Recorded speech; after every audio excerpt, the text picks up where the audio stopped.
But did you talk to yourself a lot? I mean, when you're young, because like I say, single mother, you're in the projects, your role models, the people you looked up to were not No. the greatest role models. I mean, come on, they're criminals. But I played basketball very angry in the beginning. Yeah.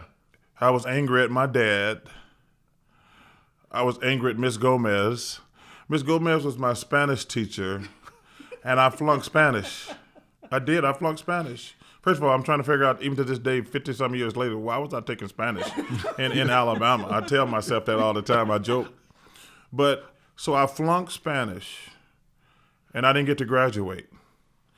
And I stood next door at the baseball stadium on the top rung by myself. And I watched the entire graduation, and I cried unmercifully for like an hour. We only had like a little over 100 people graduate. Right. And I was so distraught. And every time I touched the basketball court, I was mad at my dad for not being there. And my dad actually flew across the country to see me graduate. He was not really in my life, but he flew from California to Alabama to see me graduate. And I flunked my Spanish exam. And I didn't graduate. He was furious. And So you didn't get to walk the stage? I did not get to walk. But I stood there for 2 hours, like an hour and a half, and just watched everybody graduate. And I cried the whole time. And then I made in my mind that night, I'm going to get all these people back. It wasn't until I got older and realized, you know what? Okay, so actually what happened, remember the incident I had where I spit in New Jersey? Right. You did not spit on an 8-year-old girl on purpose. I did not. She was not your target. She was not. Well, nobody was my target. It was just stupidity on my part. But that night, first of all, I got suspended, which I should have got suspended. But I was sitting in a hotel that night, and I said, man, you got to calm down. Because if you play on the edge, it's just a matter of when you're going to go over the edge. Yeah. And I sit down, I said, you know what? I forgive my dad. He wasn't there. We grew up poor. It sucked. But I got to play basketball for me. Then secondly, I said, you know what?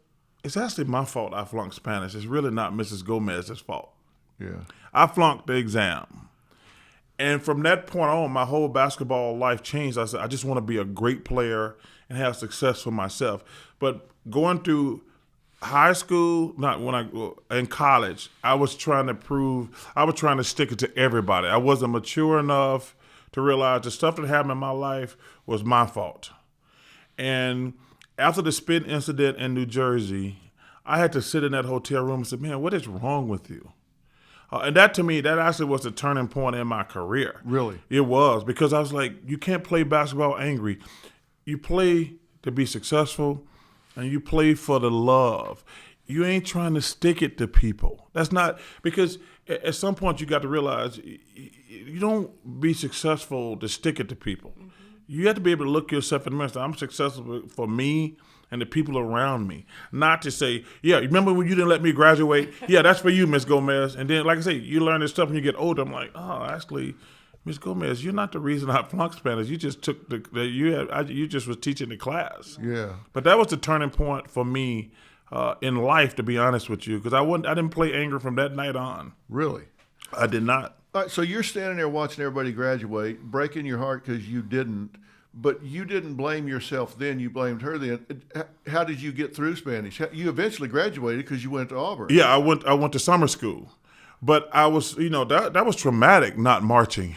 Yeah, not walking that stage. Yeah, that was traumatic. Did you think people were making fun of you? I only thought that because they were. I only thought that they were calling me the big dummy. Yeah. Kids are cruel. Yeah. You have to, and so, like I say, when I played, I was like trying to get them all back. Like every kid who said, look at this dummy not going to graduate. Yeah. So when I went to summer school, when I went to college, I was like, I'm going to make all these people regret making fun of me. And it was a really, like I say, because you have to grow up and mature. And like I say, I was like, no, man, it wasn't Miss Gomez's fault. And I said, my dad wasn't there. He wasn't there. I got to move on.